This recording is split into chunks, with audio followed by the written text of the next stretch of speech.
अब सम्माननीय प्रधानमन्त्री रोस्टममा आइसक्नु भएको छ। अब प्रधानमन्त्रीसँग प्रत्यक्ष प्रश्नोत्तर कार्यक्रम प्रारम्भ हुन्छ। सर्वप्रथम प्रश्नकर्ता मान्य सदस्य श्री ईश्वरी देवी नेउपानेलाई सम्माननीय प्रधानमन्त्रीसँग प्रश्न सोध्न अनुमति दिन्छु। सम्मान्य सभामुख मार्फत सम्मान्य प्रधानमन्त्रीज्यूलाई मेरो प्रश्न, सरकारी स्कुलबाट गुणस्तरीय शिक्षा प्राप्त गर्न सकिँदैन भन्ने विद्यमान परिस्थिति र मानसिकताका कारण दिनभरि काम गरेर हातमुख जोड्न धौधौ पर्ने अभिभावक पनि सकि नसकी बच्चाको भविष्यको लागि प्राइभेट स्कुलमा भर्ना गर्न बाध्य छन् भने नेपालको डिग्री थन्काएर रोजगारीको लागि 50 डिग्रीको गर्मीमा खाडी मुलुकमा जान बाध्य छन् युवाहरू। सरकारी स्कुल सुधार गर्ने एवं देशमा नै युवालाई रोजगार सिर्जना गर्ने सरकारको के नीति छ? विदेशमा पढ्न जाँदा 1 वर्षमा नेपालको कति रुपियाँ विदेशिन्छ एवं बाहिर रोजगारीबाट 1 वर्षमा कति रेमिट्यान्स भित्रिन्छ? नम्बर 2, कृषि प्रधान देश सधैँ मलको हाहाकार छ, मल कारखाना खोल्ने सरकारको के नीति छ? नम्बर 3, सुदूरपश्चिम प्रदेशले राजधानीको आफ्नै प्रशासनिक भवनबाट काम गर्न कहिले पाउँछ? धन्यवाद। अब सम्माननीय प्रधानमन्त्री श्री पुष्पकमल दाहाल प्रचण्डलाई उक्त प्रश्नको जवाफ दिन अनुमति दिन्छु। सम्माननीय सभामुख महोदय, म अब प्रश्नको उत्तर दिन तयार भएको छु, तर उत्तर दिनु अगाडि 2-3टा वाक्य मात्रै म भन्न चाहन्छु। यो प्रश्न उत्तर कार्यक्रम यस किसिमको व्यवस्था गर्ने कुरामा नियमावली समिति र यो सम्मानित सदनबाट जो व्यवस्था भएको छ त्यसको लागि म धन्यवाद भन्न चाहन्छु। आज बिहान प्रश्न उत्तरको लागि बडो जोसको साथ तयारी गरेर म आउँदै थिएँ, तर 2 घण्टा ढिलो भयो। अलिकति नमिठो त लागेकै छ र प्रश्न उत्तर कार्यक्रमको सुरुकै दिनमा नियम निलम्बन गर्नुपर्ने जो अवस्था आयो त्यो पनि बडो नमिठो अनुभूति हामी सबैलाई भएकै छ। तर फेरि सर्वसम्मत भयौँ हामी। सर्वसम्मत भएकोमा त यो खुसीकै कुरा हो। अब म मान्य ईश्वरी नेउपानेको प्रश्नको उत्तर दिन चाहन्छु। सरकारी एवं सार्वजनिक शिक्षा सुधारलाई वर्तमान सरकारले उच्च प्राथमिकतामा राखेको छ।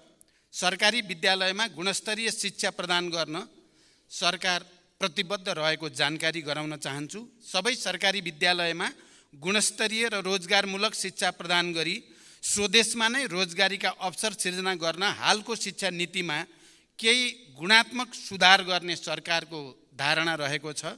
साथै विद्यालयहरूको संरचनागत र भौतिक सुधारमा जोड दिइएको छ।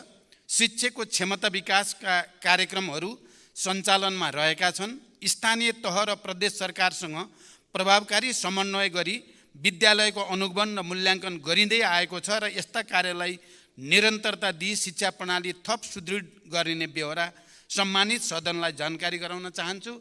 आर्थिक वर्ष 79-80 को पहिलो 9 महिनामा रु 903 अरब 39 करोड रेमिट्यान्स प्राप्त भएको छ, जुन गत आर्थिक वर्षको तुलनामा 24.2% वृद्धि हो। यसै अवधिमा नेपाली विद्यार्थीहरू विदेशमा पढ्न जाँदा रु 67 अरब 19 करोड रुपियाँ बाहिरिएको देखिएको छ। नेपालमा रासायनिक मल उत्पादन गर्ने सम्बन्धमा नेपाल लगानी बोर्डमा प्राप्त भएका विभिन्न प्रस्तावहरूको सम्भाव्यता अध्ययन कार्य भइरहेको जानकारी गराउन चाहन्छु। अध्ययनका आधारमा मल कारखाना स्थापना सम्बन्धी कार्यलाई उच्च प्राथमिकता दिई अगाडि बढाइने जानकारी पनि यो सम्मानित सदनलाई दिन चाहन्छु। धन्यवाद। अर्का प्रश्नकर्ता मान्य सदस्य श्री पदम गिरीलाई सम्मान्य प्रधानमन्त्रीसँग प्रश्न सोध्न अनुमति दिन्छु।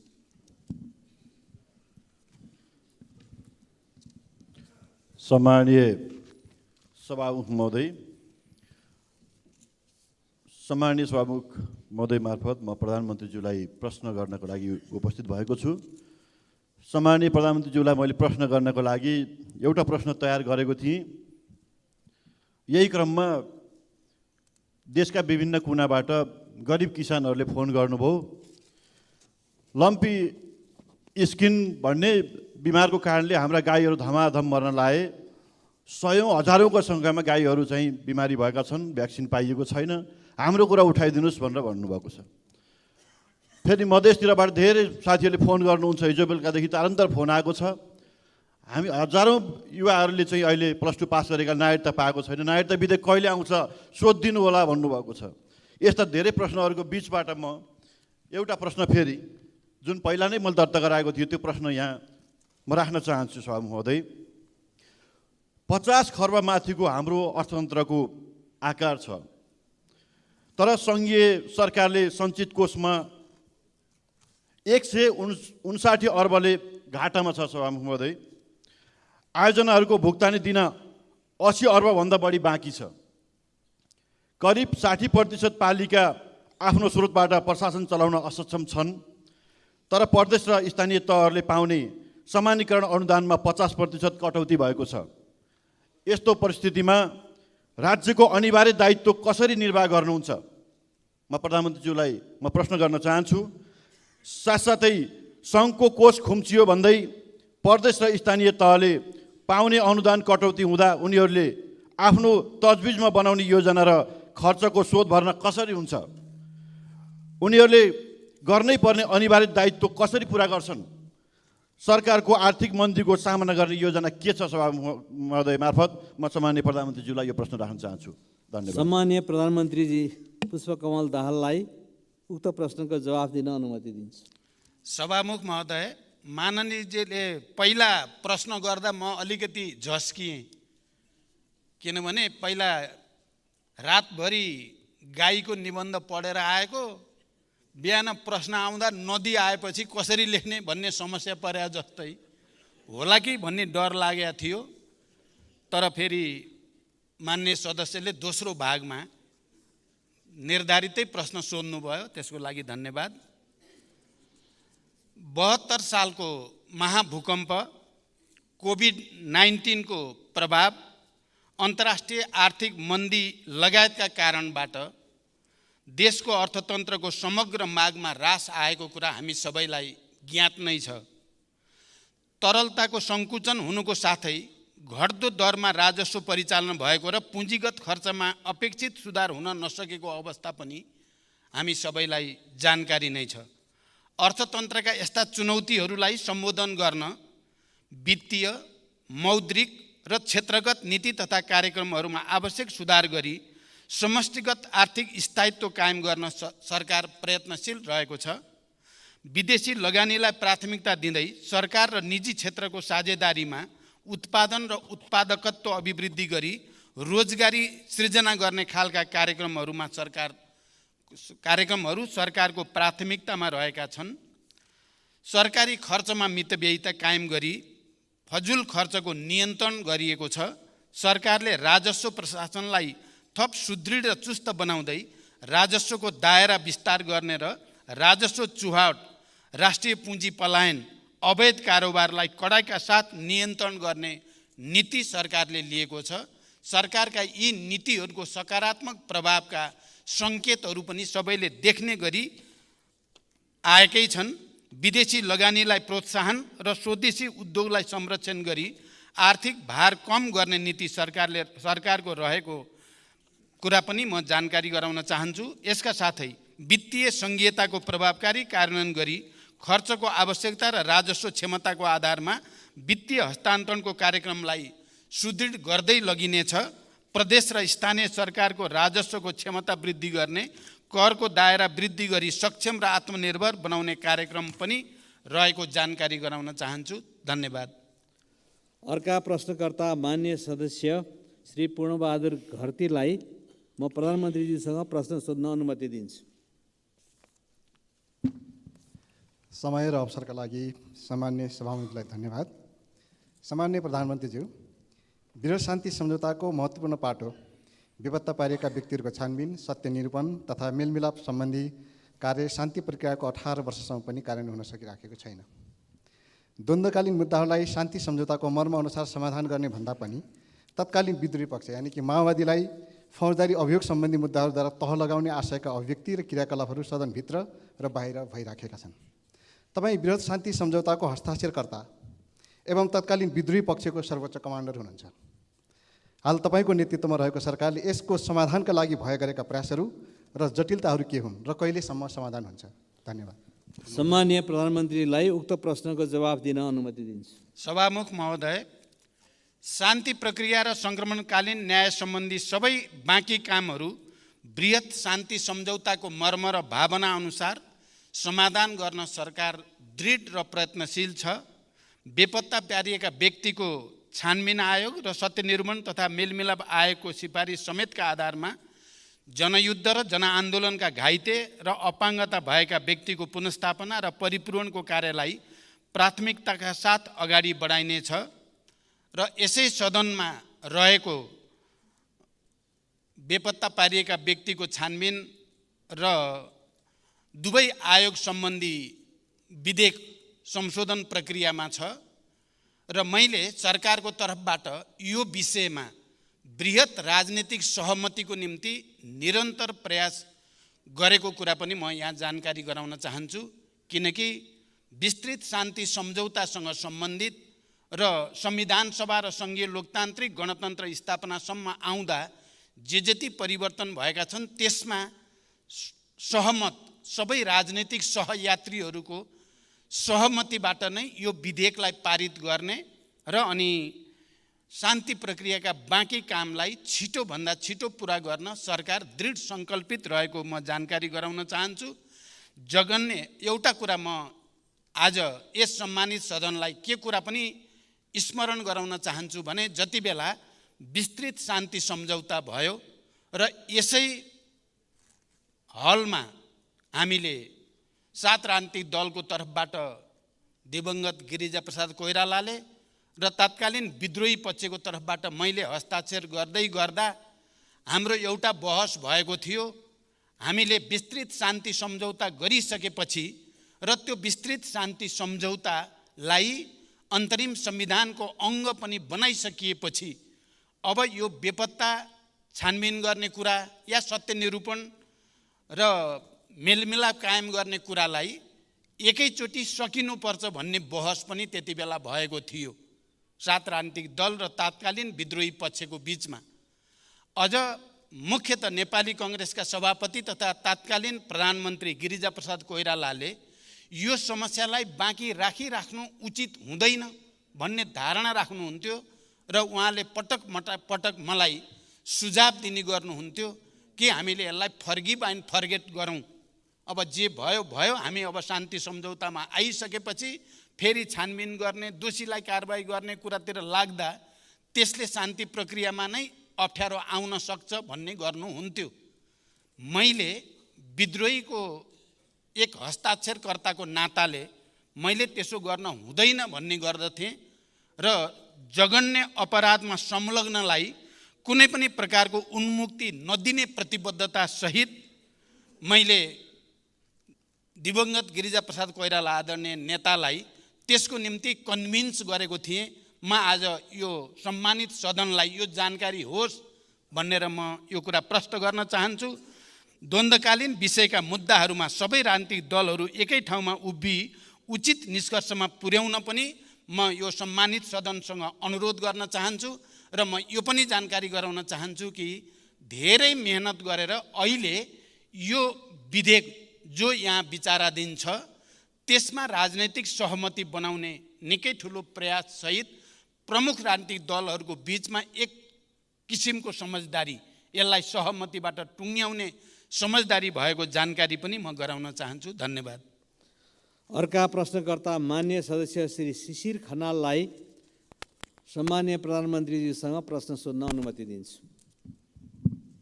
सम्माननीय सभामुख महोदय, धन्यवाद। सम्माननीय प्रधानमन्त्रीज्यू, मैले हजुरलाई पठाएको लिखित प्रश्न बाहेक अर्को एउटा थप प्रश्न पनि छ। मलाई जनताहरूले सोध्न भनेर पठाउनु भएको प्रश्न उत्तर गाह्रो छैन भन्ने मैले बुझेको छु, त्यही भएर राख्दैछु। 2073 साउनमा यहाँको नेतृत्वको सरकारले तराई मधेस र थारूवट आन्दोलनको छानबिन गर्न लाल आयोग गठन गर्यो। त्यसपछि यहाँहरू पटक पटक सरकारमा जानुभयो। सरकारका न्यूनतम साझा कार्यक्रममा रिपोर्ट सार्वजनिक गर्ने भन्ने पनि लेखियो। 7 वर्षपछि यहाँको नेतृत्वमा पुनः सरकार बनेको छ। थारूवट आन्दोलनको जगमा उठेको उन्मुक्ति पार्टी पनि सरकारमा छ। रिपोर्ट चाहिँ सरकारले सार्वजनिक गर्छ कि गर्दैन, कहिलेसम्म गर्छ? त्यस्तै करोडौँ खर्च गरेर बनेको उच्च स्तरीय शिक्षा आयोगले बनाएको रिपोर्ट पनि आजसम्म सार्वजनिक भएको छैन। त्यो हुन्छ कि हुँदैन? त्यस्तै गरी पछिल्लो उपनिर्वाचनमा यहाँ लगायत पूर्व प्रधानमन्त्रीहरू हेलिकप्टर चढेर हाम्रा उम्मेदवारहरू हराउन जिल्ला जिल्ला जानुभयो। गठबन्धनका उम्मेदवारलाई मन्त्री बनाउने आश्वासन पनि दिनुभयो। त्यो आश्वासन आफैमा आचार संहिताको विपरीत थियो कि थिएन, त्यो नैतिकताको प्रश्न म आज सोध्दिनँ। म आज तपाईँलाई म के सोध्न चाहन्छु भने त्यो हेलिकप्टरको खर्च जनताको रगत पसिनाले उठेको करले तिर्छ कि हजुरको गोजीबाट तिरिन्छ? धन्यवाद। अब सम्माननीय प्रधानमन्त्री श्री पुष्पकमल दाहाल प्रचण्डलाई उक्त प्रश्नको जवाफ दिन अनुमति दिन्छु। सभामुख महोदय, म प्रश्नकर्ता माननीयलाई धन्यवाद भन्न चाहन्छु। तपाईँले धेरै गम्भीर र संवेदनशील प्रश्न अगाडि सार्नु भएको छ। यो कुरा साँचो हो कि म दोस्रो पटक प्रधानमन्त्री हुँदा थारुवट आन्दोलन र मधेस आन्दोलनसँग सम्बन्धित विषयहरूमा छानबिन गरेर रिपोर्ट पेश गर्नको लागि लाल आयोग गठन भएको कुरा साँचो हो र त्यो आयोगको प्रतिवेदन सार्वजनिक हुनुपर्दछ भन्ने भित्र पर्छु। म पनि त्यो प्रतिवेदन सार्वजनिक गरिनुपर्छ भन्ने भित्र पर्छु। तर त्यसलाई कुन रूपमा कसरी सार्वजनिक गर्ने भन्ने विषयमा छलफल हुँदै गर्दा सूचना आयोगले सर्वोच्च अदालतमा त्यो विषयमा मुद्दा दिएपछि सर्वोच्च अदालतले हाल त्यो प्रतिवेदन प्रकाशित नगर्नु भन्ने फैसला गरेको जानकारी म यहाँहरूलाई गराउन चाहन्छु। र हामी अहिले पनि त्यो सर्वोच्च अदालतको फैसलालाई कुनै किसिमले पुनरावेदन गरेर त्यसलाई खुला गरेपछि त्यो लाल आयोगको प्रतिवेदन सार्वजनिक गर्नुपर्दछ भन्ने मेरो मान्यता छ। यति भनिसकेपछि म फेरि केही कुरा के जोड्न चाहन्छु भने नेपाल सरकारले समय समयमा देखा परेका समस्याका विषयमा आयोग गठन गरी प्रतिवेदन प्राप्त गर्ने गरेको बेहोरा यहाँहरूलाई जानकारी नै छ। त्यस्तै तराई मधेस र थरुवट आन्दोलन लगायतका विषयमा समेत सरकारले आयोग गठन गरी प्रतिवेदन प्राप्त गरेको थिए। यी र यस्ता प्रतिवेदनहरू शान्ति सुरक्षा र आम नागरिकको अमन चयनका दृष्टिकोणले कहिलेकाहीँ प्रकाशित गर्न असजिलो पनि हुन सक्दछ। तर मैले यहाँ जानकारी गराइसकेँ, यो विषय चाहिँ सर्वोच्च अदालतसँग सम्बन्धित हुन पुगेको छ। प्राविधिक अवस्थाका कारणले यस्ता प्रतिवेदनको मूलभूत अंशहरूलाई बेला बेलामा सरकारले अवगत गराउँदै पनि आएको छ। देशको शान्ति सुरक्षा र अमन चयनमा खलल हुने अवस्था आएमा विषयको संवेदनशीलतालाई मध्यनजर गर्दै कुनै पनि प्रतिवेदन सार्वजनिक गर्ने या नगर्ने प्रचलन अन्तर्राष्ट्रिय स्तरमा पनि रहेको पाइन्छ। सरकारले प्राप्त गरेका यस्ता प्रतिवेदनहरू मिल्ने हदसम्म सार्वजनिक गर्दै जाने प्रतिबद्धता व्यक्त गर्न चाहन्छु। धन्यवाद। अर्का प्रश्नकर्ता मान्य सदस्य श्री ज्ञानबहादुर शाही, उहाँलाई प्रधानमन्त्रीज्यूसँग प्रश्न सोध्ने अनुमति दिन्छु। सम्माननीय सभामुख महोदय र सम्माननीय प्रधानमन्त्रीज्यूलाई विशेष गरी आज नेपाली पोसाकमा देखिनु भएकोमा तपाईँलाई धन्यवाद दिन चाहन्छु। र साथसाथै भुटानी शरणार्थी केसमा तपाईँहरूले चालेको कदमप्रति हाम्रो साथ र समर्थन रहनेछ भन्ने कुरा पनि जनाउन चाहन्छु। र साथसाथै आज प्रधानमन्त्रीज्यूलाई मेरो प्रश्न, हाम्रो पार्टीको तर्फबाट प्रश्न के छ भने सरकारी कर्मचारी विशेष गरेर सुरक्षाकर्मी प्रहरीहरू विगत 4 महिनादेखि तलब खान नपाएर उधारोमा काम गरिरहेछन्। यो समस्या समाधान गर्नका लागि प्रधानमन्त्रीले के कदम चाल्नुहुन्छ र कहिले चाल्नुहुन्छ? र अर्को प्रश्न चाहिँ मेरो के छ भने सम्माननीय प्रधानमन्त्रीलाई 8,460 जना पूर्व माओवादी लडाकुका नाममा त्यतिखेर अरबौं रुपैयाँ राज्य कोषबाट गएको छ। तर ती 8,460 जना लडाकु को हुन्, कहाँ छन्, उहाँहरूको नाम के हो, यसको कहीँ कतै पनि रेकर्ड आजसम्म देखा परेको छैन। र प्रधानमन्त्रीज्यूलाई एउटा अवगत गराउन चाहन्छु, स्वयं प्रधानमन्त्रीज्यूले 2064 सालमा एउटा भिडियो आयो। त्यो भिडियोमा प्रधानमन्त्रीज्यूले भन्नुभएको छ हामीसँग 7 देखि 8,000 जना मात्र लडाकु हो, तर हामी 35,000 बनाउँछौँ, बाँकी फेक बनाउँछौँ भनेर भन्नुभएको छ। र त्यो भिडियो स्वयं प्रधानमन्त्रीले चाहिँ फेक लडाकु भर्ती गरेको स्वीकार पनि गर्नुभएको छ। र साथसाथै म अहिले प्रधानमन्त्रीज्यूलाई अर्को के भन्न चाहन्छु भने त्यो 8,460 जना लडाकुको नाममा विगत करिब 5 वर्षसम्म राज्य कोषबाट अरबौं रुपैयाँ तपाईँको राज्य कोषबाट गएर व्यापक भ्रष्टाचार भयो भन्ने छ। आरोप तपाईँलाई नै छ त्यो आरोप। तपाईँलाई चाहिँ एउटा यसको यो आरोपलाई अन्त्य गर्नका लागि तपाईँकै संसदको विशेष समिति गठन गरेर यसको छानबिन गर्न तपाईँ तयार हुनुहुन्छ? हस्, धन्यवाद। सम्माननीय प्रधानमन्त्री श्री पुष्पकमल दाहाल प्रचण्डलाई उक्त प्रश्नको जवाफ दिन म अनुमति दिन्छु। सभामुख महोदय, म फेरि पनि मान्य सदस्यलाई धन्यवाद भन्न चाहन्छु। तपाईँले प्रसङ्गवश विगतका कुरालाई पनि प्रश्न पार्ने अवसर प्रदान गर्नुभएकोमा। अब पहिलो कुरा, पूर्व माओवादी लडाकुलाई राज्य कोषबाट वितरण गरिएको रकममा व्यापक भ्रष्टाचार भयो भन्ने कुरा, यो आरोपको निम्ति आरोप मात्रै हो भन्ने कुरा म बडो जोड दिएर भन्न चाहन्छु। किनकि त्यति बेला शान्ति सम्झौता भएर क्यान्टोनमेन्टमा पूर्व जनमुक्ति सेनालाई राख्ने निर्णय भइसकेपछि क्यान्टोनमेन्टको भौतिक पूर्वाधार र योद्धाहरूको रासन पानीको निम्ति भनेर राज्यबाट दिइएको रकम र त्यसको अडिट, त्यसको हिसाब किताब, त्यहाँ को थिए, कोले लिए भन्ने सबै रिकर्ड रहेको कुरा म मान्य सदस्यलाई जानकारी गराउन चाहन्छु। र त्यति बेला गिरिजाप्रसाद कोइराला प्रधानमन्त्री हुनुहुन्थ्यो अनि डाक्टर प्रकाश शरण महत अर्थमन्त्री हुनुहुन्थ्यो। उहाँहरू समेतको रामशरण महत, प्रकाश शरण होइन, प्रकाश शरण त अहिले हुनुहुन्छ, रामशरण महत अर्थमन्त्री हुनुहुन्थ्यो। उहाँहरू समेतले रुजु गरिसकेपछि त्यो पटाक्षेप भइसकेको कुरा हो। यसलाई अहिले राजनीतिक आग्रह र पूर्वाग्रहका साथ उठाउने गरिएको देख्दा म आफै आश्चर्यमा पर्ने गरेको छु। इतिहासको एउटा त्यस्तो परिघटना जसले देशलाई शान्तिको नयाँ युगतिर ल्याउन मद्दत गर्यो, इतिहासको त्यो संवेदनशील घडी जति बेला विभिन्न क्यान्टोनमेन्टमा हजारौं लडाकुहरू राखेर देशलाई, शान्तिलाई, लोकतन्त्र र परिवर्तनलाई संस्थागत गर्न मद्दत गर्यो र त्यो रकम जो राज्यबाट दिइयो र त्यसको अडिट भएर टुङ्गो लागिसकेको विषय पटक पटक राजनीतिक आग्रहको रूपमा ल्याइएको छ भन्ने मेरो बुझाइ छ। यो पहिलो पाटो म प्रश्न गर्न चाहन्छु। र यदि त्यस्तो केही छ, छानबिन गर्नुपर्छ भने मैले पहिला पनि आफ्नो दलको घोषणापत्रमा 2048 सालदेखिकै सबै घटनाहरूको, सबै उच्च पदस्थ अधिकारीहरूको सम्पत्ति छानबिनको सम्बन्धमा या विभिन्न समयमा उठेका भ्रष्टाचारसँग सम्बन्धित सबै मुद्दाहरूमा छानबिन गर्न म तयार छु। हामी सबै राजनैतिक तहमा एउटा सङ्कल्पको साथ सहमति गरेर जाँदा सबै चिज छानबिन गर्न सकिन्छ। देशमा सुशासनको, भ्रष्टाचारबाट उन्मुक्तिको एउटा नयाँ युग सुरु गर्न सकिन्छ।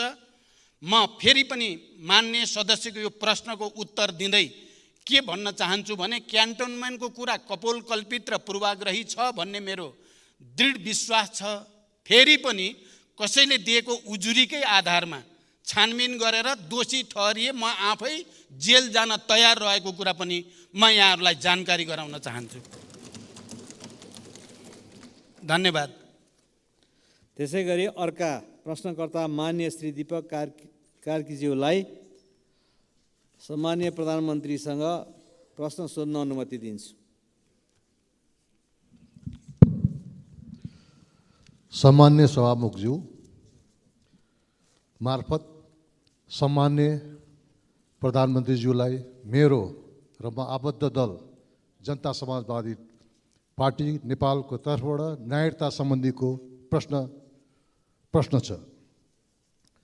जन्मसिद्ध नागरिकता प्राप्त गरिसकेको नागरिकका सन्तानले कहिले नागरिकता पाउने हुन्? बाउको नागरिकता वंशज छ तर छोराछोरीले जन्मसिद्धका नागरिकता पाएछन्। यसकारण जन्मसिद्ध नागरिकता प्राप्त गरेका नागरिकहरूको फास्ट ट्र्याकबाट कानुन ल्याई अविलम्ब नागरिकता दिन सकिन्छ कि सकिँदैन? सम्मान्य प्रधानमन्त्रीज्यू, यसअघिको सार्वजनिक सदनले दुई पटक नागरिकता विधेयक पारित गरी तत्कालीन सम्मान्य राष्ट्रपतिका पठाउँदा प्रभावित नभई उक्त विधेयक अड्किएको छ। वर्तमान सम्मान्य राष्ट्रपतिज्यूले त्यो नागरिकता विधेयक प्रमाणित गर्नुहुन्छ कि गर्नुहुन्न? उक्त नागरिकता विधेयकप्रति सम्माननीय प्रधानमन्त्रीज्यूको के धारणा छ?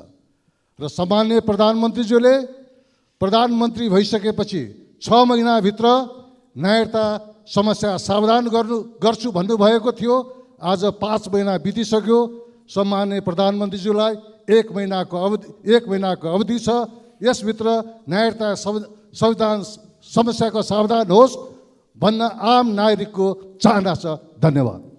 अब सम्मानीय प्रधानमन्त्री श्री पुष्पकमल दाहाल प्रचण्डलाई उक्त प्रश्नको जवाफ दिन अनुमति दिन्छु। सभामुख महोदय, नागरिकता सम्बन्धी विषयको संवेदनशीलताबारे हामी सबै विज्ञ नै छौँ र योभन्दा अगाडिको सदनबाट, प्रतिनिधि सभाबाट र राष्ट्रिय सभाबाट समेत जन्मसिद्ध बाबुआमाका छोराछोरीहरूले नागरिकता प्राप्त गर्ने सम्बन्धी विधेयक पारित भएर प्रमाणीकरणका लागि राष्ट्रपति कहाँ गएको कुरा पनि हामी सबैलाई जानकारीमै छ। पहिलो पटक सम्मानित राष्ट्रपति कार्यालयबाट त्यो विधेयकलाई फिर्ता पठाइयो सदनमा, यो कुरा पनि हामी सबैको जानकारीमा छ। र दोस्रो पटक पनि दुवै सदनबाट पारित गरेर प्रमाणीकरणको लागि फेरि राष्ट्रपति कार्यालय पठाइएको तथ्य पनि हामी सबैलाई अवगत नै छ। तर दोस्रो पटक तत्कालीन सम्मानित राष्ट्रपतिजीले न त्यसलाई खारेज भनियो, न त्यसलाई फेरि फिर्ता पठाउने कुनै प्रावधान थियो, न त्यसलाई अरू केही गर्न सकिने स्थिति नै थियो। खालि प्रमाणीकरण गर्नुपर्ने संवैधानिक बाध्यता मात्रै थियो। संविधानले कहीँ कतै ठाउँ दिएको थिएन। तर राष्ट्रपति कार्यालयले त्यसलाई होल्डमा राखेको स्थिति छ। न फिर्ता, न खारेज, न अरू कुनै बाटो, त्यो होल्डमा छ राष्ट्रपति कार्यालयमै।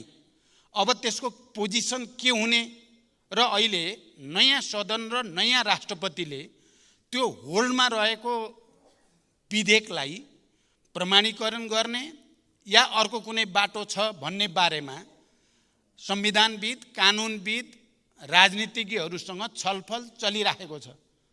र म के कुरा प्रश्न गर्न चाहन्छु भने, हामीले बार एसोसिएसन लगायत संविधान र कानुनका विज्ञहरूसँग एउटा ठुलो छलफलको आयोजना बालुवाटारमा गरेका थियौँ र त्यो छलफलमा उपस्थित सबै पूर्व महान्यायाधिवक्ता, अहिलेका महान्यायाधिवक्ता लगायत सबै संविधान र कानुन विज्ञहरू जो उपस्थित हुनुहुन्थ्यो, उहाँहरू सबैले सर्वसम्मत रूपमा त्यो विधेयकलाई राष्ट्रपतिले प्रमाणीकरण गर्न केही बाधा छैन, उहाँले प्रमाणीकरण गर्न सक्नुहुन्छ र गर्नु पनि पर्छ भन्ने नै सुझाव थियो। र त्यो सुझावको आधारमा मैले सम्माननीय राष्ट्रपतिजीलाई भएको छलफलको जानकारी पनि गराएँ। यस्तो छलफल भयो र यो सुझाव छ भन्ने कुरा। राष्ट्रपतिजीले यो बारेमा मैले पनि केही कानुनविद, संविधानविदहरूको राय लिएर मात्रै यसको बारेमा टुङ्गोमा पुग्छु भन्ने जानकारी दिनुभयो र अहिलेसम्म सायद उहाँ अध्ययनकै प्रक्रियामा हुनुहुन्छ। र अब यही सदनमा दुईटै सम्भावना म देख्छु। त्यहाँ उपस्थित भएको सुझावको आधारको एउटा बाटो, अर्को बाटो फेरि यही सदनबाट नै, अहिलेको यो नयाँ सदनबाट त्यसको विषयमा एउटा या त सङ्कल्प प्रस्ताव मार्फत या अरू कुनै प्रस्ताव मार्फत राष्ट्रपतिजीलाई त्यो विधेयकको बारेमा प्रमाणीकरण गर्न अनुरोध गर्ने बाटो एउटा हुन सक्छ, या अर्को क्याबिनेटबाट डिसिजन गरेर राष्ट्रपतिसँग अनुरोध गर्ने पनि एउटा बाटो हुन सक्छ। तर अब त्यो विधेयकलाई खारेज गरेर फेरि अर्को विधेयक ल्याउने बारेमा पनि मतहरू छन्। फेरि सदनमा अर्को विधेयक ल्याएर त्यो जिरोमा गयो। त्यसकारण अब त्यो जिरोमा गइसकेको विधेयकलाई, अब मृत भइसकेको विधेयकलाई जीवित मान्न सकिँदैन भन्ने मत पनि सदनभित्र पनि छ, सदन बाहिर पनि छ। त्यसकारण यो विषयमा छलफल चलेको छ। माननीय सदस्यले भने जस्तै म के ठान्छु र मेरो तर्फबाट प्रधानमन्त्रीको हैसियतले मेरो के कोसिस छ भने 1 महिनाभित्रै यसको टुङ्गो लाग्छ। धन्यवाद। अर्का प्रश्नकर्ता मान्य श्री मेटमणि चौधरीको तर्फबाट मान्य श्री शेरबहादुर कुँवरलाई सम्माननीय प्रधानमन्त्रीसँग प्रश्न सोध्न अनुमति दिन्छु। सम्मान्य सभामुखज्यूको अनुमतिले सम्मान्य प्रधानमन्त्रीज्यू समक्ष मेरो प्रश्न यस प्रकार छ। नेपाललाई भुटानी शरणार्थी बनाएर अमेरिका पठाउने नाममा करोडौँको ठगी धन्दा भएको छ। यस कार्यमा शीर्ष नेतृत्व नै संलग्न रहेको प्रमाण भेटिन थालेको समाचार सञ्चार माध्यमबाट प्रसारण भइरहेको छ। अझ आरोपित भई थुनामा रहेका व्यक्तिहरूले भिभिआइपीका निर्देशनमा भय गरिएका बयानहरू दिइरहेका छन्। खासमा यो के कुरा हो? मानौँ अहिलेका भिभिआइपीहरूका संलग्न भएको प्रमाणहरू जुट्यो भने के गर्नुहुन्छ? उहाँहरूलाई कारबाहीको दायरामा ल्याउनुहुन्छ कि हुँदैन? पहिलो प्रश्न। दोस्रो प्रश्न, यसै गरी मुलुक अहिले आर्थिक रूपमा सङ्कटग्रस्त छ। बजारमा पैसा अभावको कारण अर्थतन्त्र चलायमान हुन सकेको छैन। जनताहरूलाई छाक जुटाउन मुस्किल परिरहेको छ। यो अवस्था कहिलेसम्म रहने? समाधानको लागि प्रधानमन्त्रीज्यूसँग योजना के छ? धन्यवाद। सम्मान्य प्रधानमन्त्रीलाई उक्त प्रश्नको जवाफ दिन अनुमति दिन्छु। सभामुख महोदय, यो विषय अहिलेको सबभन्दा बढी चर्चामा रहेको र एउटा संवेदनशील विषय हो।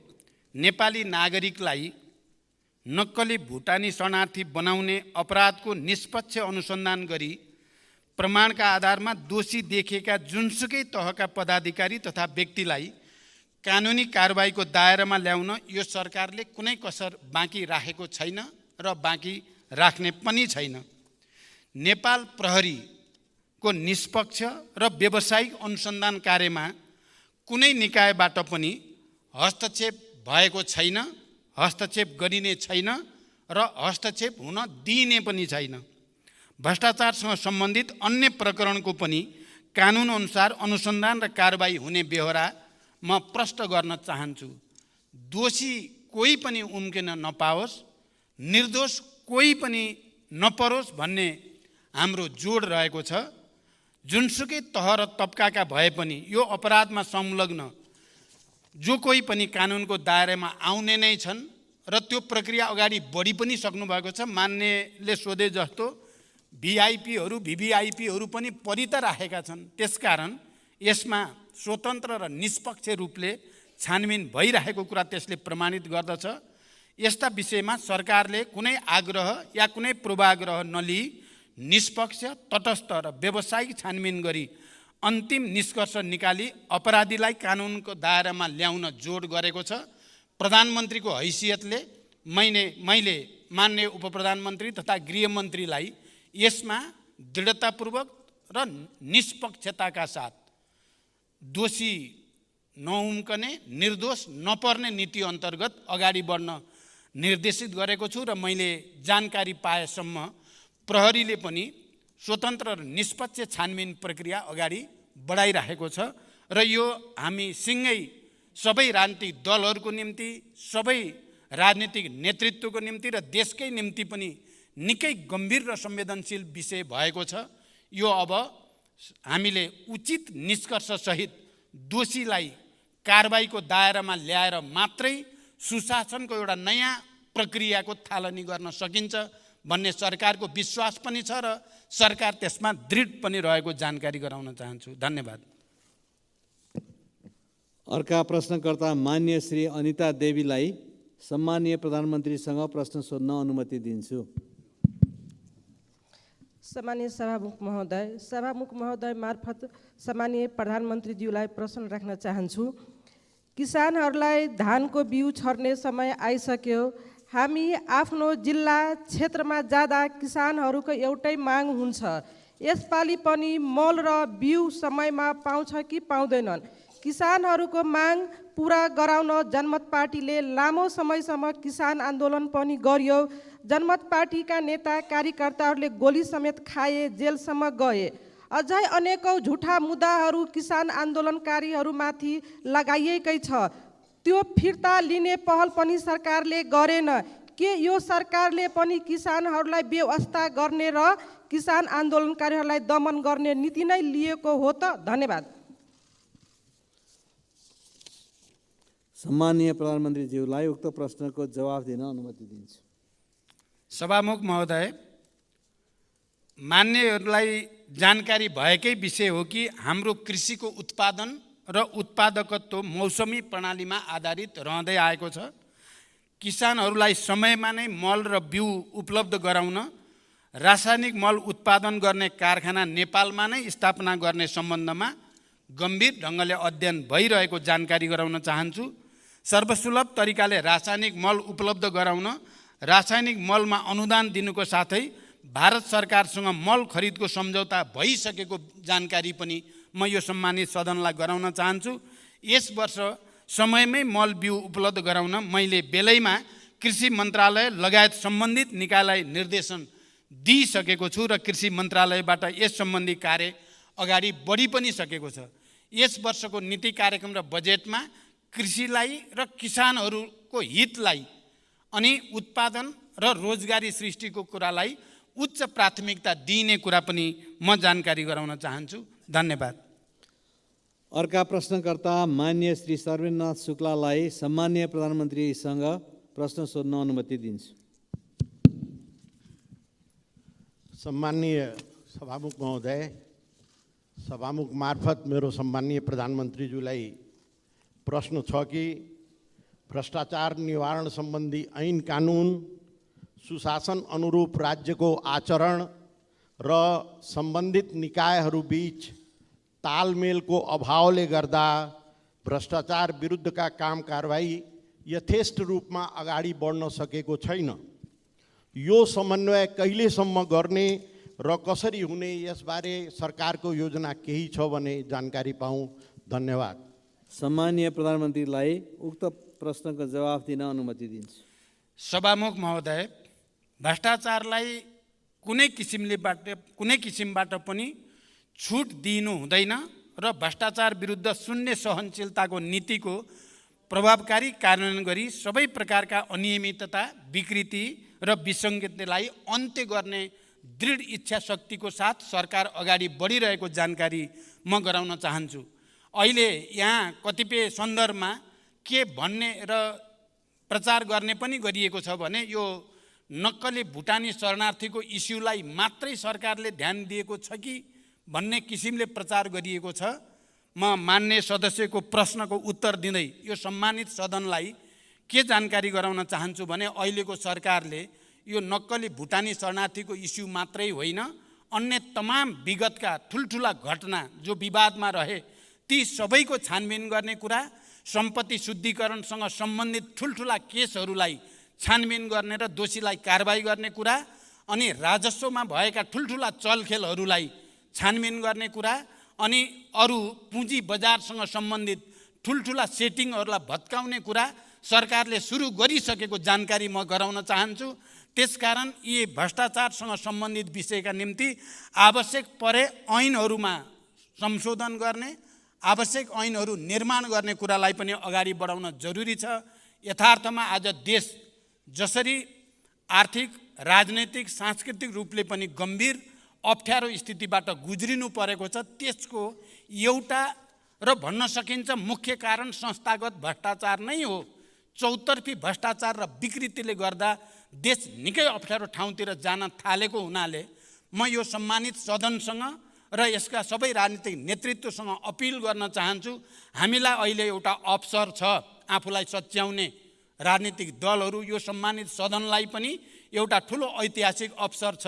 भ्रष्टाचार र विकृतिका विरुद्ध, विसङ्गतिका विरुद्ध एउटा नयाँ अभियानको थालनी गरेर देशलाई एउटा साँच्चै लोकतन्त्र र गणतन्त्र, जनताको लागि, देशको लागि, विकासको लागि, समृद्धिको लागि, सुशासनको लागि सबैभन्दा राम्रो व्यवस्था हो भन्ने प्रमाणित गर्ने एउटा अवसर हामीलाई प्राप्त छ। यो अवसर हामी कसैले गुम्न नदिउँ भनेर म अपिल गर्न चाहन्छु। धन्यवाद। अर्का प्रश्नकर्ता मान्य सदस्य श्री गङ्गाराम चौधरीलाई सम्मान्य प्रधानमन्त्रीसँग प्रश्न सोध्न अनुमति दिन्छु। सम्मान्य सभामुख महोदय मार्फत सम्मान्य प्रधानमन्त्रीलाई मेरो प्रश्न। पहिलो प्रश्न, 2072 सालको टिकापुर घटनालाई लक्षित बनाएर गरेको सर्वोच्च अदालतको फैसलालाई भूमिपुत्रहरू र नागरिक मुक्ति पार्टीले सम्मान गर्दछ। साथै सम्मानित सर्वोच्च अदालतको फैसलालाई सबैले सम्मान गर्नुपर्नेछ र गर्नु पनि पर्दछ। तर सम्मान्य सभामुख महोदय, पहिचान सहितको आफ्नो हक अधिकार माग्दा गरिएको आन्दोलनमा सम्मानित सर्वोच्च अदालतबाट गरिएको फैसला न्यायपूर्ण भयो र थारूहरूले 2072 सालमा आफ्नो हक अधिकार पहिचान माग्दा घुसपैठ गरी घटाइएको पूर्व योजना सहितको टिकापुर घटना किन राजनीतिक घटना भएन? म प्रश्न गर्न चाहन्छु। सम्मान्य सभामुख महोदय, यसको जवाब सभामुख मार्फत मैले माननीय गृहमन्त्री र सम्मान्य प्रधानमन्त्रीज्यूबाट पाउनै पर्छ। दोस्रो प्रश्न, सभामुख महोदय, माननीय रेशम चौधरी लगायत टिकापुर राजबन्दीहरू अन्यायमा परेका छन्।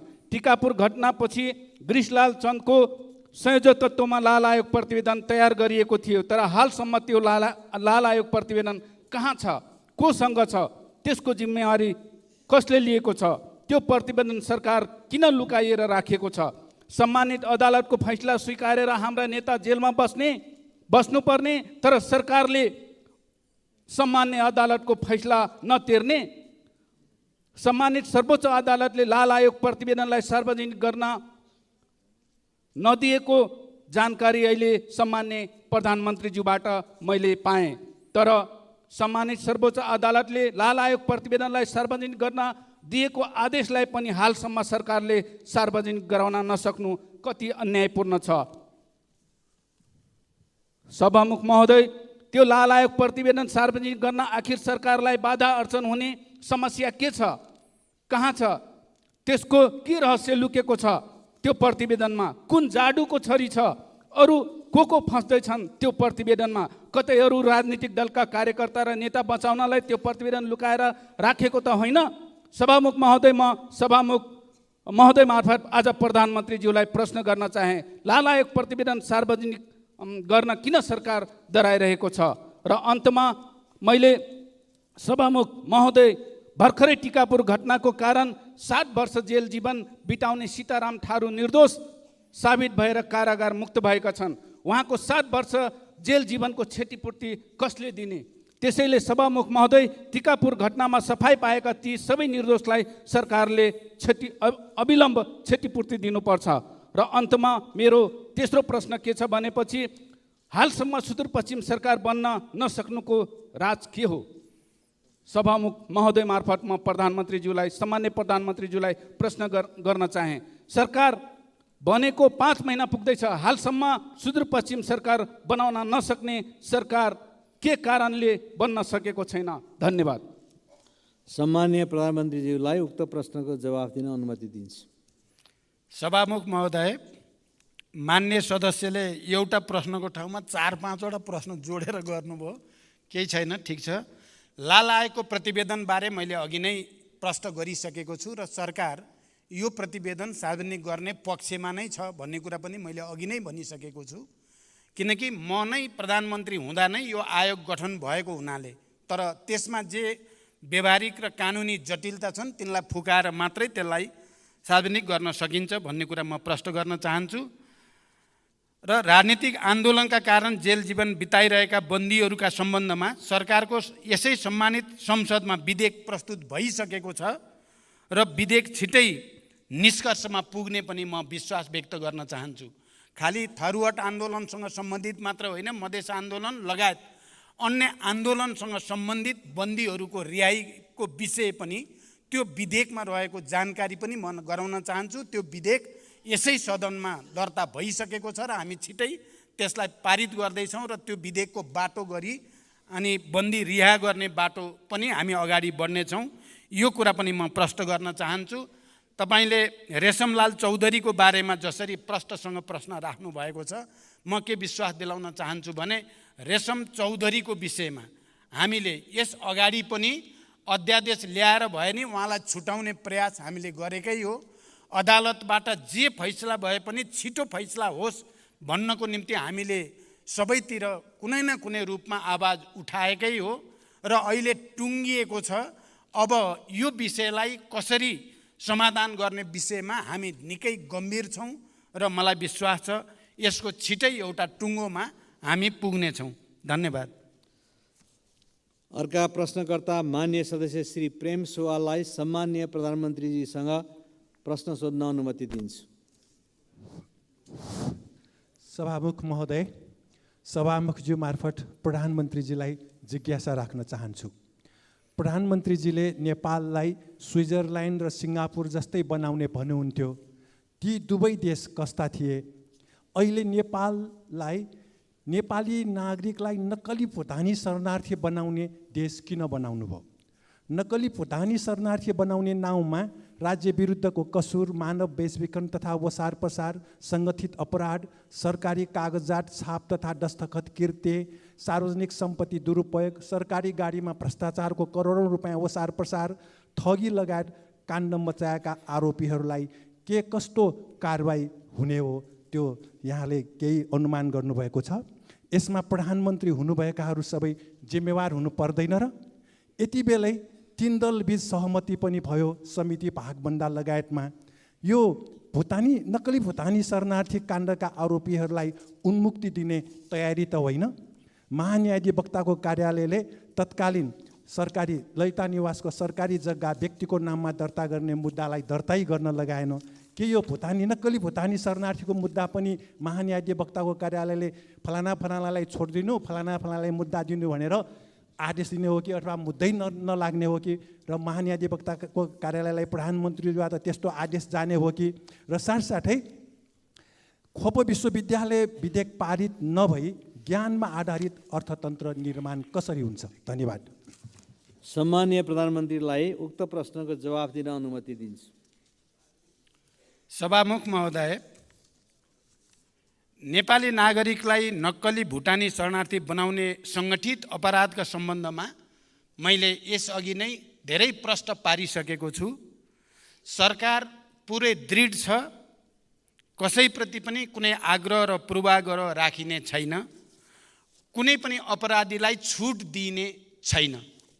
यति भनिसकेपछि म मान्य सदस्य र उहाँ मार्फत यो सम्मानित सदनलाई के कुरा प्रश्न गर्न चाहन्छु भने यो केस चाहिँ, यो इस्यु भनौँ मुद्दा अब कुनै पार्टी विशेषको, सरकार विशेषको या कुनै नेता विशेषको मात्रै रहेको छैन। यो आम जनताको विषय भइसकेको छ। यो विषय राष्ट्रिय मात्रै होइन, यो अन्तर्राष्ट्रिय विषय पनि भइसकेको छ। सबै अन्तर्राष्ट्रिय सङ्घ संस्थाहरूले पनि बडो गम्भीर रूपले यो विषय हेरिसकेको अवस्था पनि छ।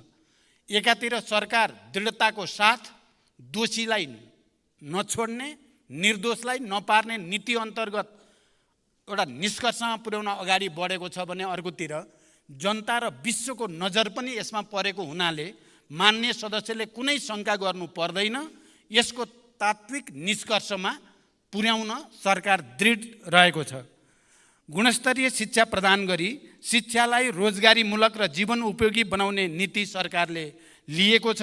गुणस्तरीय शिक्षा प्रदान गर्न खोप विश्वविद्यालय लगायत अन्य विश्वविद्यालयहरू माग र आवश्यकताका आधारमा कानुन बनाउँदै सञ्चालनमा लैजाने जानकारी पनि म गराउन चाहन्छु।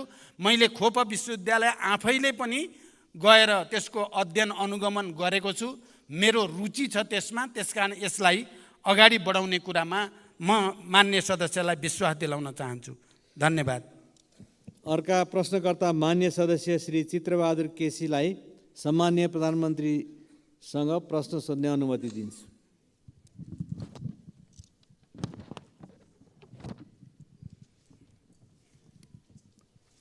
सम्माननीय सभामुखज्यू मार्फत सम्माननीय प्रधानमन्त्रीलाई प्रश्न गर्न चाहन्छु। नेपालमा नयाँ प्रधानमन्त्री हुँदा विदेश भ्रमणमा जाँदा पहिलो भ्रमण भारतबाटै गर्नुपर्ने नेपालीको बाध्यता के होला? यति हो। सम्माननीय प्रधानमन्त्रीलाई उक्त प्रश्नको जवाफ दिन अनुमति दिन्छु। सभामुख महोदय, नेपालमा त्यस्तो कुनै बाध्यता छैन र यो बाध्यता छैन भन्ने कुराको जवाब मैले आफ्नो पहिलो प्रधानमन्त्री कालमा दिइसकेको छु व्यवहारबाट नै। तर भारतसँगको हाम्रो सिमाना, खुला सिमाना, हाम्रो आर्थिक, व्यापारिक, राजनीतिक, सांस्कृतिक सम्बन्धको विशिष्टताको कारणले त्यो प्रचलन रहेको भए पनि त्यस्तो कुनै राजनीतिक बाध्यता भने हामीलाई छैन र त्यो कुरा हामीले प्रमाणित पनि गरिसकेका छौँ। धन्यवाद।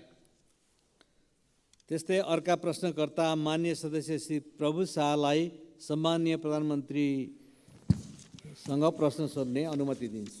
सम्माननीय सभामुखज्यू मार्फत सम्माननीय प्रधानमन्त्रीजीलाई प्रश्न गर्न चाहन्छु। अहिलेसम्म नेपाली नागरिकता त्यागेर विदेशी नागरिकता लिनेहरूको सङ्ख्या कति हो? उनीहरू किन नेपाल त्यागे? नेपाल छोडेपछि उनीहरूको सम्पत्तिको अवस्था के छ? विदेश लग्यो भने के कति सम्पत्ति लग्यो? यसलाई रोक्न सरकारले अहिलेसम्म के कस्तो कदम चालेको छ? विदेशमा नेपालीहरूले लुकाएर राखेको ब्ल्याक मनी कति हो र त्यसको छानबिन र फिर्ता ल्याउन सरकारले के गरिरहेको छ? आज नेपालमा किन नेपालीहरू भविष्य देख्न छोड्यो? त्यससँगै अर्को प्रश्न, गौर हत्याकाण्डको छानबिन के भइरहेको छ? अपराधीलाई कानुनको दायरामा ल्याउँछ कि ल्याउँदैन? पीडितहरूले न्याय पाउँछ कि पाउँदैन? धन्यवाद। सम्माननीय प्रधानमन्त्रीलाई उक्त प्रश्नको जवाफ दिन अनुमति दिन्छु। सभामुख महोदय, नेपाली नागरिकता त्यागी विदेशमा बसोबास गर्दै आएका नागरिकको गृह मन्त्रालयबाट तथ्याङ्क सङ्कलनको कार्य भइरहेको जानकारी म गराउन चाहन्छु। नेपाली नागरिकले नेपालमा रहेको सम्पत्ति बेचबिखन गरी विदेशमा लैजान नपाउने कानुनी व्यवस्था रहेको कुरा हामी सबैलाई थाहा नै छ। विद्यार्थी र पर्यटक भिसामा जाने व्यक्तिहरूले लगेको विदेशी मुद्राको तथ्याङ्क नेपाल राष्ट्र ब्याङ्कले समय समयमा प्रकाशन गरेकै छ।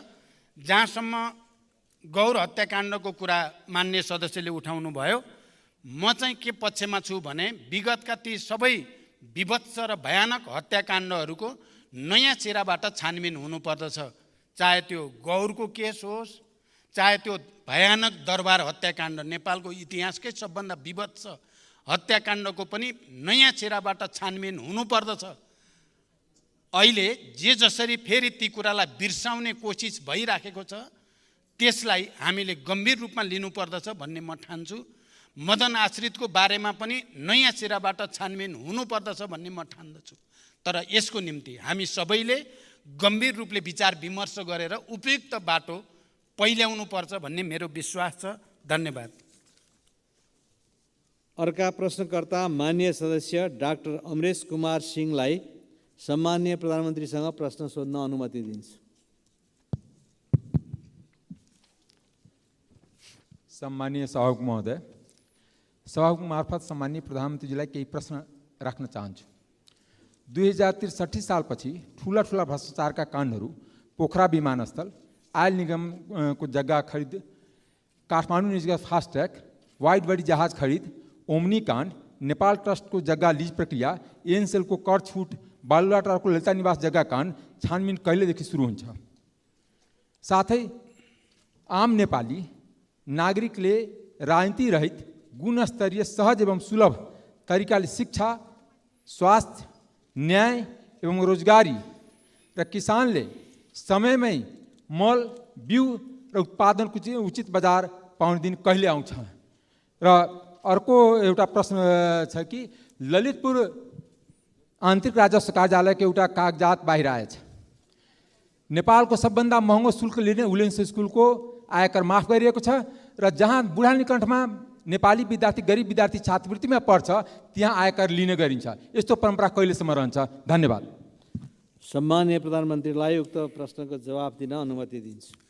मान्य सदस्यज्यूले उठाउनु भएको यो प्रश्नका उत्तरहरू मैले अघिल्ला उत्तरहरूमा दिइसकेको छु।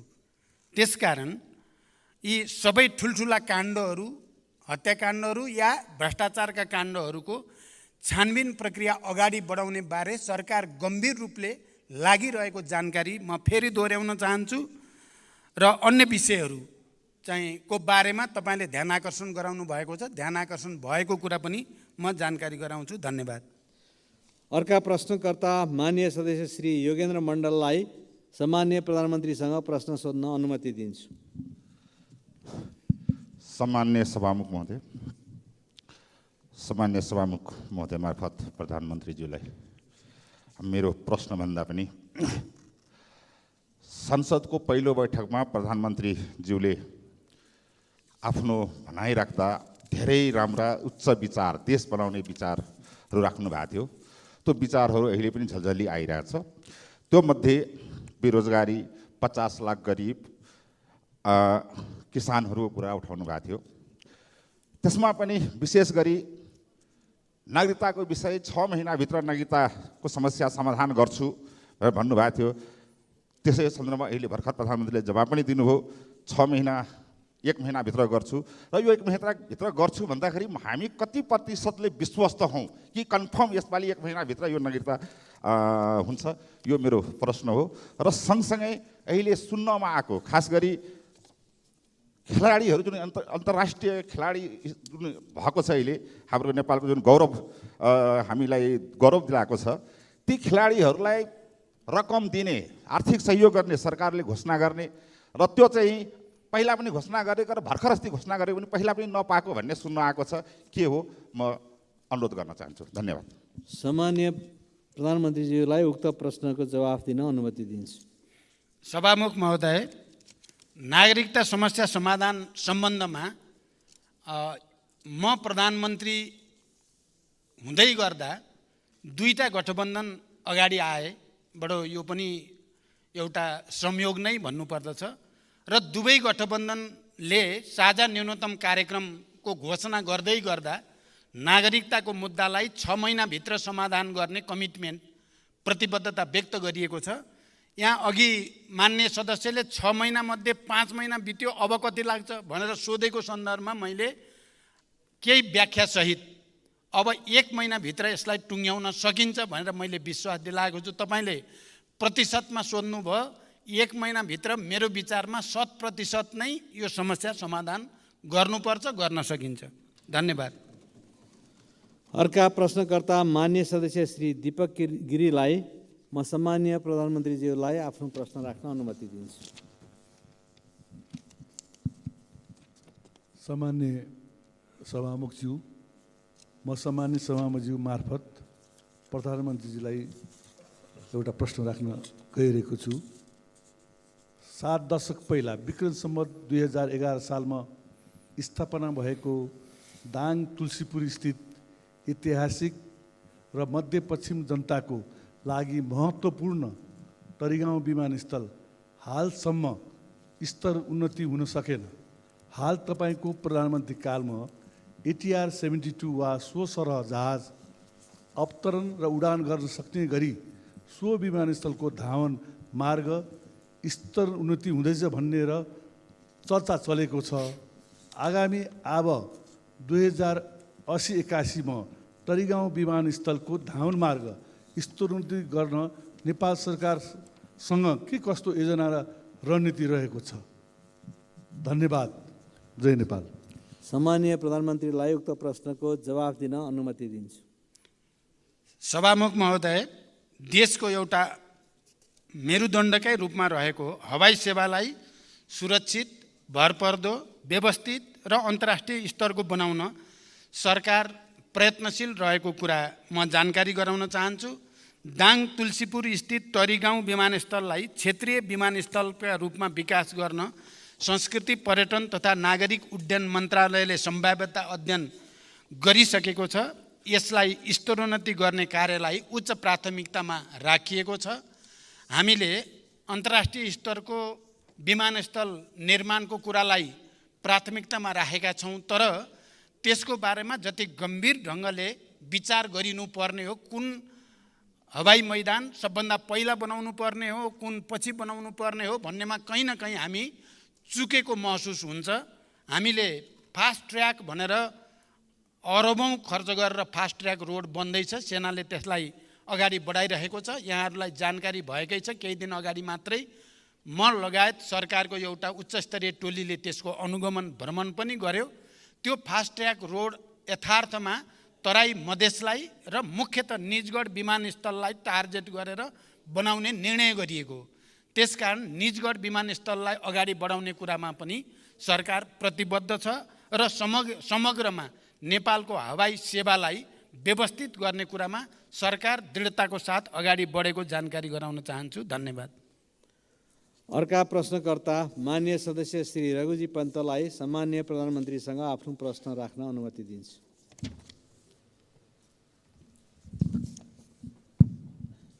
सभामुख महोदय, सबभन्दा पहिला त म सभामुख महोदयलाई धन्यवाद दिन चाहन्छु।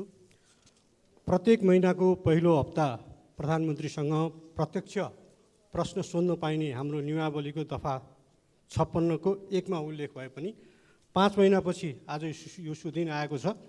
यसको लागि सभामुखज्यूको पहल गर्दैलाई धन्यवाद, प्रधानमन्त्रीज्यूलाई पनि धन्यवाद। प्रधानमन्त्रीज्यूलाई हेर्न त बडा विशेष समय पनि बोल्नु पर्यो, आकस्मिक समयमा पनि बोल्नु पर्यो। जनता दुब्लाएर गएका छन्, मारमा परेका छन्, महँगीमा परेका छन्, आर्थिक मन्दी छ। यी सबैको बारेमा प्रधानमन्त्रीसँग छलफल गर्न पाइयोस् यो संसदमा भनेर पटक पटक आग्रह गरियो।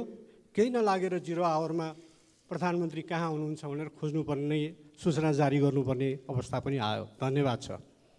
आज धेरै दिनपछि देखेर होला प्रधानमन्त्रीज्यू, मेरो आँखालाई भ्रम परेको त होइन होला, प्रधानमन्त्रीज्यू पहिले भन्दा ह्यान्डसम देखिनु भएको छ।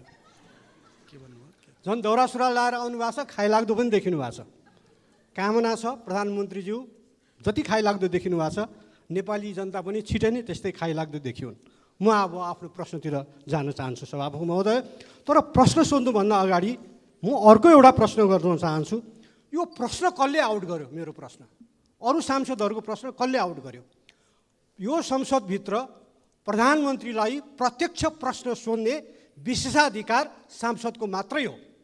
सांसदले त्यो प्रश्न नसोध्दै ती प्रश्नहरू अखबार र सञ्चार माध्यमहरूमा आउनु उपयुक्त हुँदैन। मैले बुझेसम्म यस्ता विषयहरू सांसदको विशेषाधिकारसँग सम्बन्धित कुरा हुन्। यो जहाँबाट गएको भए नि म यसलाई ठुलो इस्यु बनाउन चाहन्न, तर आइन्दा यहाँ प्रश्न सोध्नुभन्दा अगाडि सांसदले सोधिने प्रश्नहरू आउट हुनु हुँदैन। हाई स्कुलको प्रश्न आउट भए पनि, कलेजको प्रश्न आउट भए पनि, संसदको प्रश्न आउट भए पनि त्यो राम्रो मानिँदैन। मेरो प्रश्न छ,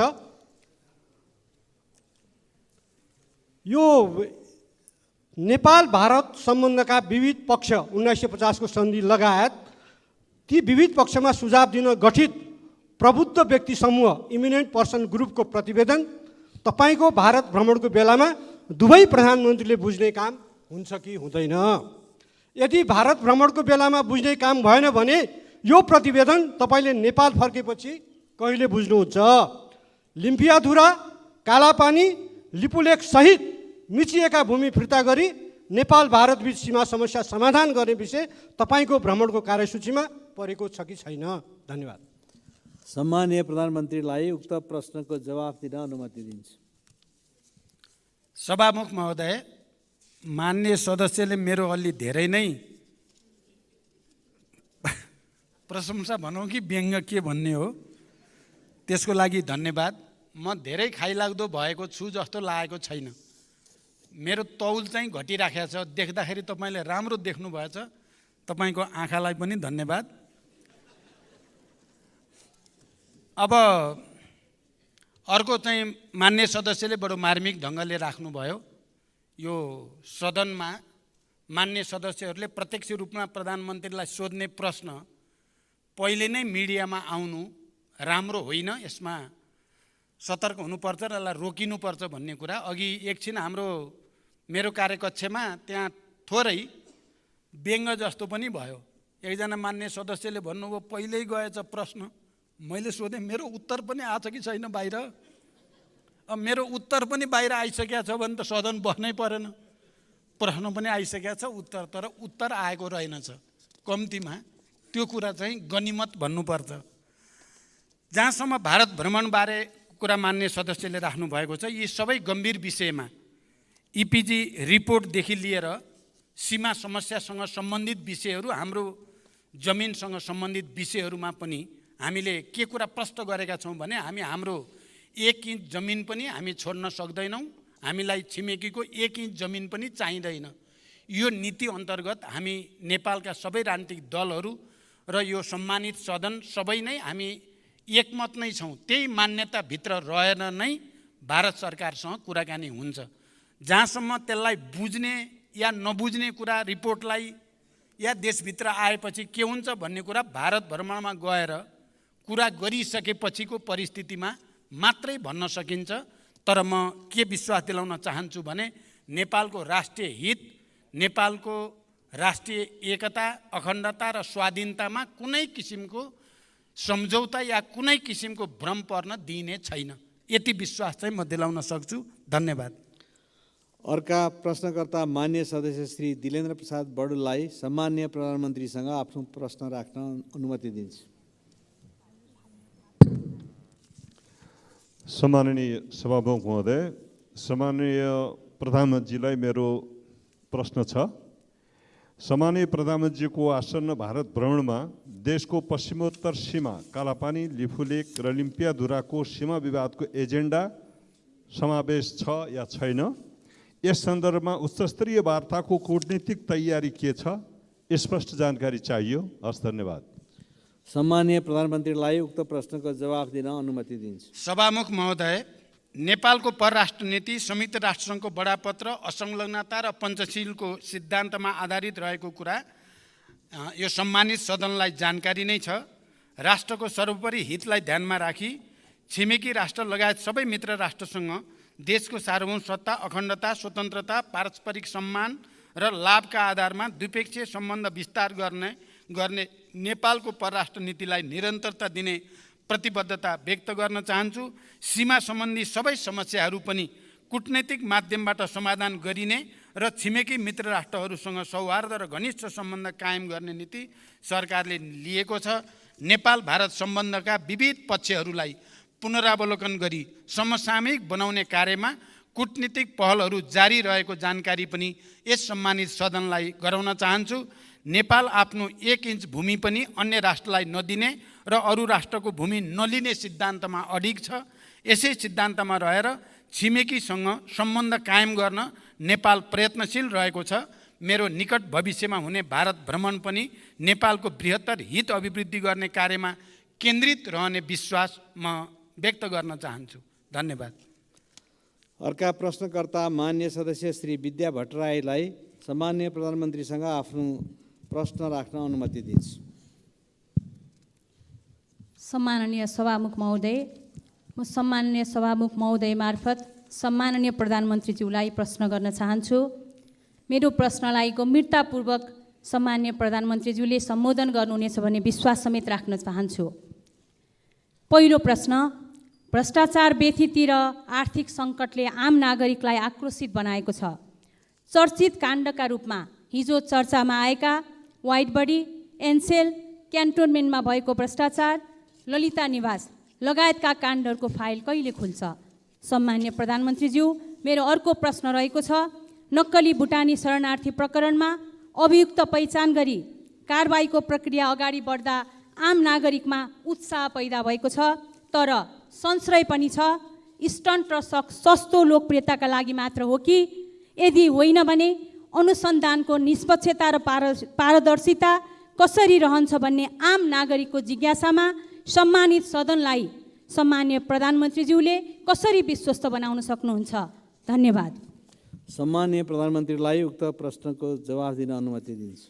सभामुख महोदय, भ्रष्टाचारसँग सम्बन्धित सबै प्रकरणको कानुन अनुसार अनुसन्धान र कारबाही हुने बेहोरा मैले अघिल्ला प्रश्नहरूका सन्दर्भमा पनि विस्तृत रूपमा र दृढताका साथ अगाडि राखिसकेको छु।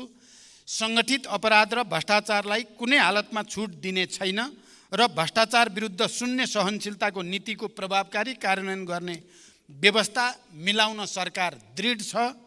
सबै प्रकारका अनियमितता र भ्रष्टाचारजन्य कार्यहरूको अधिकार प्राप्त निकायहरूबाट छानबिन गरी टुङ्गोमा पुर्याउन र यस्ता सवालमा निर्ममतापूर्वक कारबाही गर्न यो सरकार प्रतिबद्ध रहेको कुरा पनि म फेरि दोहोऱ्याउन चाहन्छु।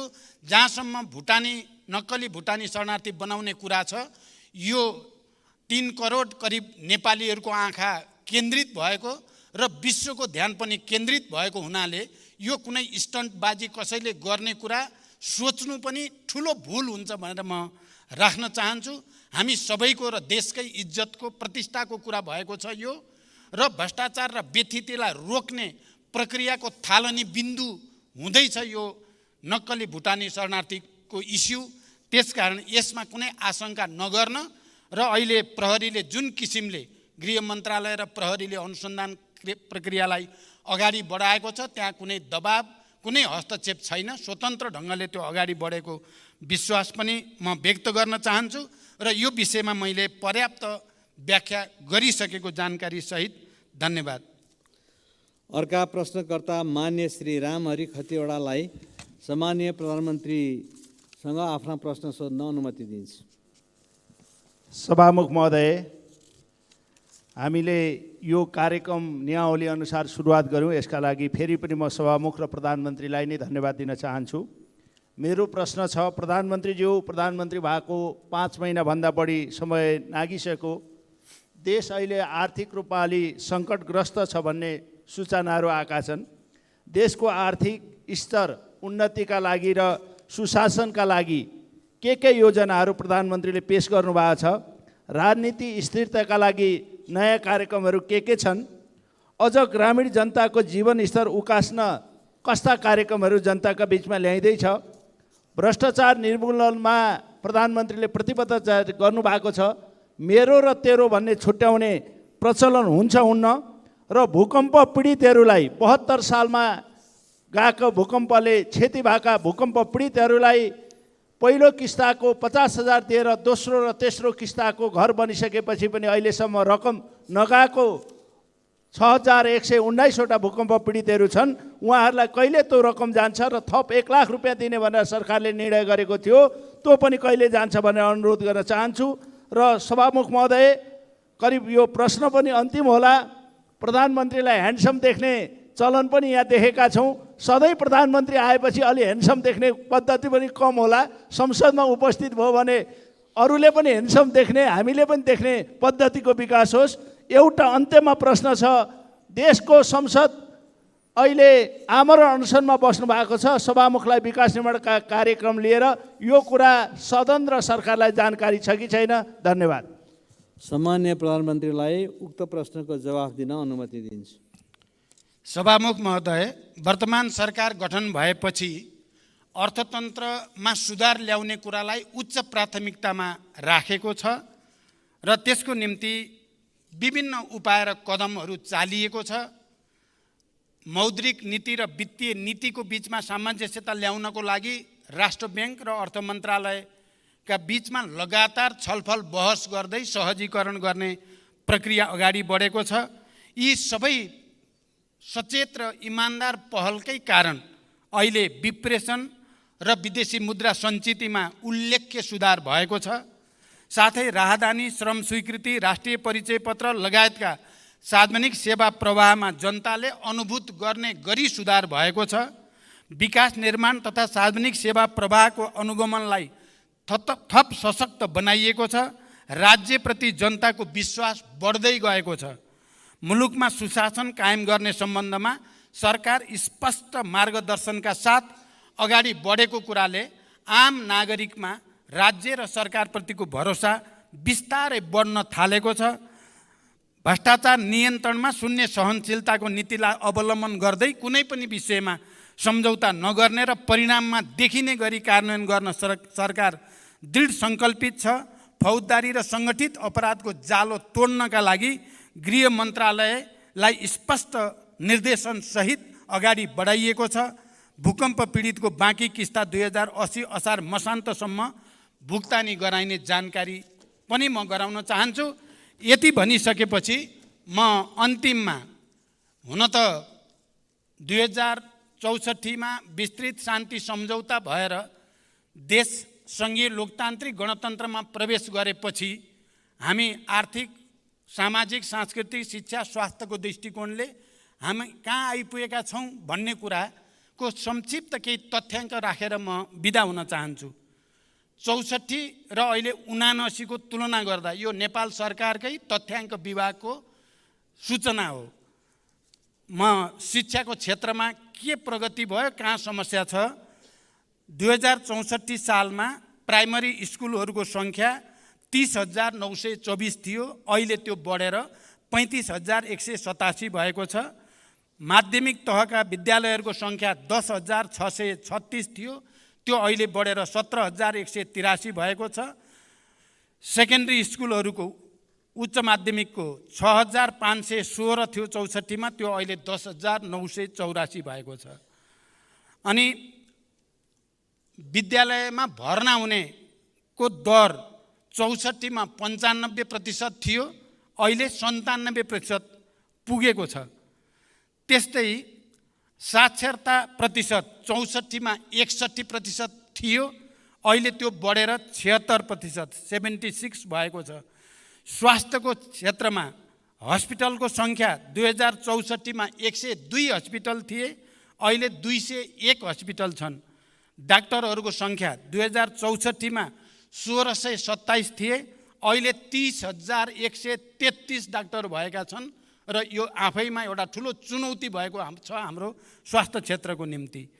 अनि यो सरदर आयु 64 मा 64 वर्ष नै थियो नेपालीको सरदर आयु, अहिले त्यो बढेर 72 वर्ष भएको छ। अनि बाल मृत्यु दर 64 मा 48%, 1000 मा 48 बालबालिका मृत्यु हुने गर्थ्यो, अहिले त्यो घटेर 28 मा आएको छ। 5 वर्षभन्दा मुनिका बालबालिका मर्ने दर 64 मा 61 थियो, अहिले त्यो घटेर 33 मा आएको छ। उल्लेख्य सुधार यसबाट देख्न सकिन्छ। अनि इन्स्टिट्युसनल डेलिभरी अथवा अस्पतालमा या स्वास्थ्य केन्द्रमा गएर डेलिभरी बच्चा जन्माउने प्रक्रिया 64 मा 18% मात्रै जान्थे अस्पतालमा गएर बच्चा जन्माउने काम, अहिले 79%, धेरै ठुलो प्रगति त्यसमा देखिएको छ। त्यस्तै आर्थिक क्षेत्रमा पर क्यापिटा इन्कम चाहिँ पहिला 37,000 GDP थियो, अहिले 1,82,000 पुगेको छ। रेमिटेन्स 64 मा 17% थियो, अहिले 20% भएको छ। अनि माल निर्यात गर्ने 64 मा 13 थियो, अहिले घटेको छ, त्यो 7% मा घटेको छ। इम्पोर्ट 33% थियो, अहिले 43% मा बढेको छ। अनि कृषि मत्स्य पालन र चाहिँ फरेस्ट्रीमा 64 मा 32 थियो, अहिले 25 मा आएको छ। त्यस्तै म्यानुफ्याक्चरिङ काममा इङ्गेज हुनेहरूको सङ्ख्या 64 मा 1,77,550 थियो, अहिले 5,10,523 भएको छ। र यसरी समग्रमा हेर्दा गणतन्त्र आएपछिका सूचकहरूमा धेरैमा आयात निर्यात बाहेक अरू सबैमा गुणात्मक प्रगति रहेको तथ्याङ्क प्रष्टसँग हाम्रो नेपाल सरकारको तथ्याङ्क विभागले देखाएको छ। यो जानकारी सहित म बिदा हुन्छु। धन्यवाद। मान्य सदस्यहरू, आजको लागि